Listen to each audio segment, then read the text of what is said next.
রবিবার রাতে আচমকায় ঝড়ের তাণ্ডবে ব্যাপক ক্ষয়ক্ষতির ঘটনা ঘটল পুরাতন মালদার একাধিক এলাকায়। বিশেষ করে পুরাতন মালদা পৌরসভার 4 নম্বর ওয়ার্ডে ঝড়ের প্রভাব ছিল সবচেয়ে বেশি। জানা যায়, ঝড়ের দাপটে স্থানীয় বাসিন্দা রঞ্জন দাসের একটি ফার্নিচারের গোডাউন প্রায় লণ্ডভণ্ড হয়ে যায়। ঝড়ে উড়ে যায় গোডাউনের টিনের চালাও। ক্ষতিগ্রস্ত হয় একাধিক আসবাবপত্র। প্রাথমিকভাবে ক্ষতির পরিমাণ লক্ষাধিক টাকার বেশি বলে অনুমান করা হচ্ছে। অন্যদিকে সংশ্লিষ্ট ওয়ার্ডের কালাচা স্কুল মাঠ প্রাঙ্গণে ঝড়ের জেরে বিশাল আকারের 3টি গাছ ভেঙে পড়ে।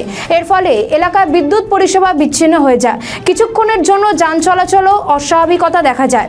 ঘটনাস্থলে পৌঁছয় বিদ্যুৎ দফতরের কর্মীরা এবং মালদা থানার পুলিশ।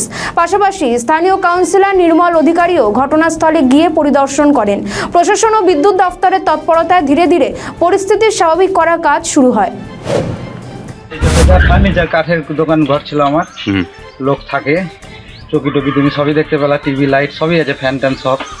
রাস্তায় এসে পড়েছে ফ্যানটা, আর রবিবারের জন্য রাত্রে ঘুমায়নি কেউ বলে প্রাণ থেকে বেঁচে গেছে, নাহলে দুর্ঘটনা হতো, মানুষ মারা যেত।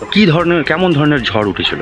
আর ঝড় তো দৃশ্য দেখলেই বুঝতে পারা যাবে যে ভিতরের গোটা টিনের সেটটাকে নিয়ে গিয়ে এখান থেকে অত দূরে নিয়ে গিয়ে ফেলেছে। এত বড় বড় পিলার যেটা আমরা 4-5 মিলে চারতে পারবো না, সেটা ওখানে খেলনার মতো নিয়ে গিয়ে অত দূরে ফেলে।